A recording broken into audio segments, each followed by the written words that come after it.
നമസ്കാരം, ഇൻസൈഡിലേക്ക് സ്വാഗതം. ലോകത്തിന്റെ പല കോണുകളിലും അശാന്തതയുടെ നാളുകളാണ്. ഭീകരമായ യുദ്ധങ്ങളാണ് നടന്നുകൊണ്ടിരിക്കുന്നത്.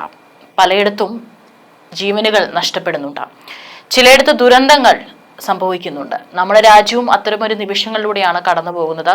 അഹമ്മദാബാദിലുണ്ടായ വിമാനാപകടത്തിൽ നമുക്കും 290-ൽ ആളുകളെ നഷ്ടപ്പെട്ടിട്ടുണ്ട്.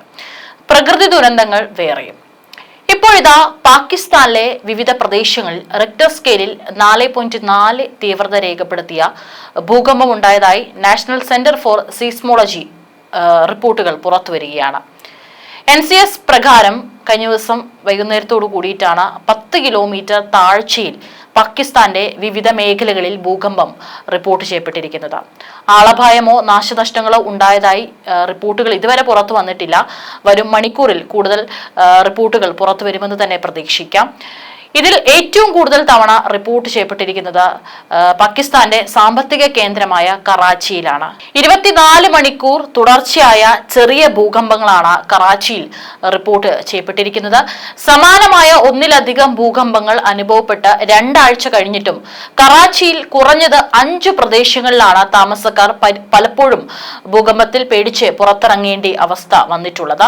പലപ്പോഴും പാകിസ്ഥാനിൽ ഭൂകമ്പം ഉണ്ടാകുമ്പോൾ ഭൂചലനത്തിന് പിന്നിൽ പാകിസ്ഥാൻ ഭരണകൂടമാണോ എന്നുള്ള ആരോപണങ്ങളും സംശയങ്ങളൊക്കെ തന്നെ ഉയർന്നു വരാറുണ്ട്.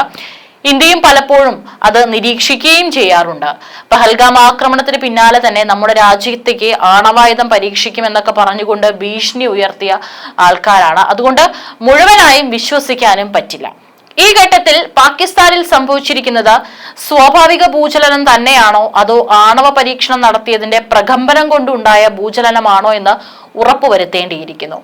ചൈനയിൽ നിന്ന് പല സഹായങ്ങളും നിരന്തരം പാകിസ്ഥാന് ലഭിച്ചുകൊണ്ടിരിക്കുന്നുണ്ട്. മുൻപ് ഇറാൻ ഇസ്രായേൽ യുദ്ധമുണ്ടാകുമെന്ന ഘട്ടം വന്നപ്പോൾ അന്ന് ടെഹ്റാനിൽ ഭൂചലനം ഉണ്ടായിരുന്നു. അന്ന് നടന്നത് ഒരു ആണവ പരീക്ഷണമാണെന്ന് പിന്നീട് തെളിഞ്ഞിരുന്നു. ഇപ്പോൾ അവിടെ കനത്ത യുദ്ധം നടന്നുകൊണ്ടിരിക്കുകയാണ്. പാകിസ്ഥാന്റെ ഫോൾട്ട് ലൈൻ സ്ഥാനം കാരണം ഇടയ്ക്കിടെയുള്ളതും നാശനഷ്ടങ്ങൾ വരുത്തുന്നതുമായ ഭൂകമ്പങ്ങൾക്ക് സാധ്യത കൂടുതലാണ്. പാകിസ്ഥാൻ ഏറ്റവും ഭൂകമ്പ സാധ്യതയുള്ള രാജ്യങ്ങളിൽ ഒന്നാണ്. കാരണം അത് ഒന്നിലധികം പ്രധാന ഫോൾട്ട് ലൈനുകൾക്ക് മുകളിലാണ് സ്ഥിതി ചെയ്യുന്നത്. ഈ ഭൂമിശാസ്ത്രപരമായ സ്ഥാനം ഈ പ്രദേശത്തെ ഇടയ്ക്കിടെയുള്ളതും പലപ്പോഴും വിനാശകരവുമായ ഭൂകമ്പങ്ങൾക്ക് സാധ്യത ഉള്ളതാക്കുന്നു. ചരിത്രത്തിലുടനീളം പാകിസ്ഥാൻ കാര്യമായ ഭൂകമ്പ സംഭവങ്ങൾക്ക് സാക്ഷ്യം വഹിച്ചിട്ടുണ്ട്. വാർത്താ ഏജൻസിയായ ANIയുടെ റിപ്പോർട്ട് പ്രകാരം 2 പ്രധാന ടെക്ടോണിക് പ്ലേറ്റുകളുടെ, അതായത് യുറേഷ്യൻ ഇന്ത്യൻ പ്ലേറ്റുകളുടെ സംഗമ സ്ഥാനത്ത് സ്ഥിതി ചെയ്യുന്നതിനാലാണ് പാകിസ്ഥാൻ ഭൂമിശാസ്ത്രപരമായി സവിശേഷമായ ഒരു സ്ഥാനം വഹിക്കുന്നത്. ബലൂചിസ്ഥാൻ ഫെഡറൽ ഭരണത്തിലുള്ള ഗോത്ര പ്രദേശങ്ങൾ, ഖൈബർ പഖ്തൂൺഖ, ഗിൽഗിറ്റ് ബാൾട്ടിസ്ഥാൻ എന്നീ പ്രദേശങ്ങൾ യുറേഷ്യൻ പ്ലേറ്റിന്റെ തെക്കേ അറ്റത്ത് ഇറാനിയൻ പീഠഭൂമിയുടെ മുകളിലാണ് സ്ഥിതി ചെയ്യുന്നത്. ഇതിന് വിപരീതമായി സിന്ധ്, പഞ്ചാബ്, പാകിസ്ഥാൻ അധിനിവേശ ജമ്മു കാശ്മീർ എന്നീ പ്രവിശ്യകൾ ഇന്ത്യൻ ഫലകത്തിന്റെ വടക്ക് പടിഞ്ഞാറൻ അറ്റത്താണ് സ്ഥിതി ചെയ്യുന്നത്. ഇത് ദക്ഷിണേഷ്യയുടെ ടെക്ടോണിക് ചട്ടക്കൂടിന്റെ ഭാഗമാണ്. അതിനാൽ 2 ടെക്ടോണിക് പ്ലേറ്റുകൾ കൂട്ടിയിടിക്കുമ്പോൾ ഈ പ്രദേശം ശക്തമായ ഭൂകമ്പങ്ങൾക്ക് സാധ്യതയുണ്ട്.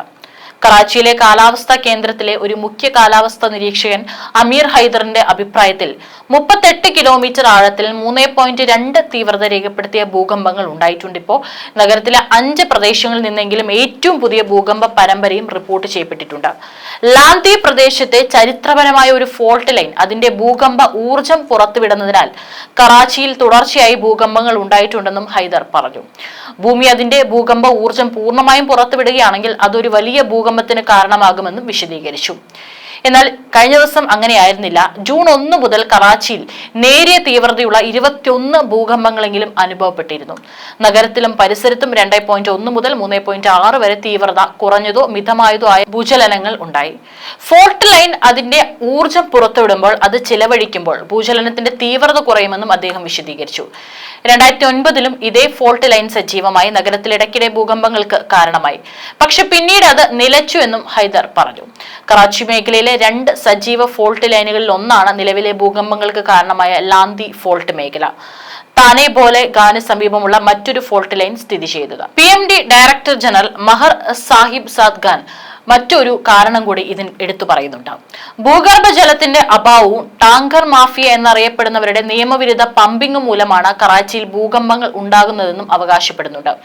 കറാച്ചിയിലെ പ്രധാന പ്രശ്നം ഭൂഗർഭ ജലമില്ല എന്നതാണ്. കട്ടിയുള്ള പാറകൾ നീക്കം ചെയ്താൽ മണൽ മാത്രമേ ഉണ്ടാകൂ. കറാച്ചിയിൽ ശക്തമായ ഒരു ടാങ്കർ മാഫിയുണ്ട്. അവർ പമ്പിംഗ് വഴിയോ മറ്റ് നിയമവിരുദ്ധ മാർഗങ്ങളിലൂടെ വെള്ളം പുറത്തെടുക്കുന്നു. അത് പ്രേരിത ഭൂകമ്പങ്ങൾ ഉണ്ടാക്കുന്ന ഫോൾട്ട് ലൈനിന് മുകളിലൂടെ ഭൂഗർഭ ജലം പമ്പ് ചെയ്യുന്നുണ്ടെന്നും അദ്ദേഹം പറഞ്ഞു. ചരിത്രപരമായി ലാന്തി ഫോൾട്ട് ലൈനിൽ വലിയ ഭൂകമ്പങ്ങളൊന്നും രേഖപ്പെടുത്തിയിട്ടില്ലെന്നും മുഖ്യ കാലാവസ്ഥാ നിരീക്ഷകൻ ഹൈദർ കൂട്ടിച്ചേർത്തു. ഒരു പ്രധാന ടെക്ടോണിക് അതിർത്തിക്കടുത്തായി സ്ഥിതി ചെയ്യുന്ന കിർത്തൻ പർവ്വതനിരയിൽ ഇടയ്ക്കിടെ മിതമായ ഭൂകമ്പങ്ങൾ അല്ലെങ്കിൽ അത്തരത്തിലുള്ള സംഭവങ്ങൾ അനുഭവപ്പെടുന്നുണ്ടെന്നും അദ്ദേഹം എടുത്തു പറഞ്ഞു. ഫോൾട്ട് ലൈൻ സ്ഥിരത കൈവരിക്കാൻ കുറച്ച് ദിവസം എടുത്തേക്കാം. അതിനാൽ വരും ദിവസങ്ങളിൽ ആളുകൾക്ക് നേരിയ ഭൂചലനം അനുഭവപ്പെടാനും സാധ്യതയുണ്ടെന്നും മുന്നറിയിപ്പ് പറഞ്ഞിട്ടുണ്ട്. സ്വാഭാവിക ഭൂകമ്പങ്ങളും മനുഷ്യനിർമ്മിത സ്ഫോടനങ്ങളും പുറപ്പെടുവിക്കുന്ന ഭൂകമ്പ തരംഗങ്ങളുടെ സ്വഭാവത്തിൽ വ്യക്തമായ വ്യത്യാസങ്ങളുണ്ടെന്നും സിസ്മോളജിസ്റ്റുകൾ നടത്തിയ പഠനങ്ങൾ സൂചിപ്പിക്കുന്നത്രേ. ഭൂകമ്പങ്ങൾ ഭൂമിയുടെ ടെക്ടോണിക് പ്ലേറ്റുകൾ ചലിക്കുന്നതിന്റെ ഫലമായാണ് ഉണ്ടാകുന്നത്. പാകിസ്ഥാൻ സ്ഥിതി ചെയ്യുന്ന പ്രദേശം ഭൂകമ്പ സാധ്യതയുള്ള ഒന്നാണ്. ഇന്ത്യൻ യൂറേഷ്യൻ പ്ലേറ്റുകൾ കൂട്ടിമുട്ടുന്നതിന്റെ ഫലമായി ഇവിടെ പതിവായി ഭൂചലനങ്ങൾ ഉണ്ടാകാറുണ്ട്. ഈ ഭൂകമ്പവും സ്വാഭാവികമായ കാരണങ്ങളാൽ സംഭവിച്ചതാണെന്ന് ശാസ്ത്രജ്ഞർ വിശദീകരിക്കുന്നു. സാധാരണ ഭൂകമ്പങ്ങളും ആണവായുധ പരീക്ഷണങ്ങളും ഭൂമിയിൽ കുലുക്കം സൃഷ്ടിക്കുമ്പോൾ ഭൂകമ്പമാപിനി ഇരു ചലനങ്ങളെയും വ്യത്യസ്തമായാണ് രേഖപ്പെടുത്തുന്നത്. ഊർജം പുറത്തുവരുന്ന രീതി, പ്രഭവ കേന്ദ്രം, തരംഗങ്ങളുടെ സ്വഭാവം എന്നിവയിലെ വ്യത്യാസങ്ങളാണ് ഇതിന് കാരണം. അമേരിക്കയിലെ സാന്റിയ നാഷണൽ ലബോറട്ടറിയിലെ science lead Robert Abbott the Cipher ബ്രീഫിന് നൽകിയ അഭിമുഖത്തിലാണ് ഇത് പറഞ്ഞിരിക്കുന്നത്. ആണവായുധ പരീക്ഷണങ്ങളും സ്വാഭാവിക ഭൂകമ്പങ്ങളും എങ്ങനെ വ്യത്യസ്ത ഭൂകമ്പ തരങ്ങൾ സൃഷ്ടിക്കുന്നു, അതെങ്ങനെ തിരിച്ചറിയാൻ സഹായിക്കുന്നു എന്നതിനെ കുറിച്ച് വിശദീകരിച്ചിട്ടുണ്ട്. പി തരംഗങ്ങളും എസ് തരംഗങ്ങളും ഭൂകമ്പങ്ങളിലും സ്ഫോടനങ്ങളിലും ഉണ്ടാകുന്ന പ്രധാന ഭൂകമ്പ തരംഗങ്ങളാണിവ. ഇതിൽ പി തരംഗങ്ങൾ ഇത് ഒരു പോയിന്റിൽ നിന്ന് എല്ലാ ദിശകളിലേക്കും തള്ളപ്പെടുന്ന തരംഗങ്ങളാണിവ. സ്ഫോടനങ്ങളിൽ ഇവ കൂടുതലായി കാണപ്പെടുന്നു. എസ് തരംഗങ്ങൾ അല്ലെങ്കിൽ ദ്വിതീയ തരംഗങ്ങൾ, ഷിയർ തരംഗങ്ങൾ എന്നും പറയും. തെന്നിമാറുന്ന പ്രതലങ്ങൾക്ക് സമാനമായ ചലനം സൃഷ്ടിക്കുന്ന തരംഗങ്ങളാണിവ. ഭൂകമ്പങ്ങളിൽ ഇവയുടെ ഊർജ്ജം കൂടുതലായിരിക്കും. സ്ഫോടനവും ഭൂകമ്പവും തമ്മിലുള്ള ഊർജ്ജ വിന്യാസം. ഒരു സ്ഫോടനത്തിൽ പുറപ്പെടുന്ന ഊർജ്ജത്തിന്റെ ഭൂരിഭാഗവും പി തരംഗങ്ങളുടെ രൂപത്തിലായിരിക്കും. എന്നാൽ ഭൂകമ്പങ്ങളിൽ എസ് തരംഗങ്ങൾക്ക് കൂടുതൽ ഊർജ്ജം ഉണ്ടാകും. സ്വാഭാവിക ഭൂകമ്പങ്ങളിൽ എസ് തരംഗങ്ങൾക്ക് കൂടുതൽ ഊർജ്ജം ഉണ്ടാകും. സ്ഫോടനങ്ങളിൽ പി തരംഗങ്ങളാണ് പ്രധാനമായും ഉണ്ടാകുന്നത്. ഭൂകമ്പ മാപിനികളിൽ ഈ തരംഗങ്ങൾ രേഖപ്പെടുത്തുന്ന രീതിയിലും വ്യത്യാസങ്ങളുണ്ട്. പാകിസ്ഥാനിലെ ഭൂചലനത്തെക്കുറിച്ച് പ്രചരിക്കുന്ന സിദ്ധാന്തങ്ങളിൽ ചിലത് ഇത് മനുഷ്യനിർമ്മിതമാണെന്ന് വാദിക്കുന്നു.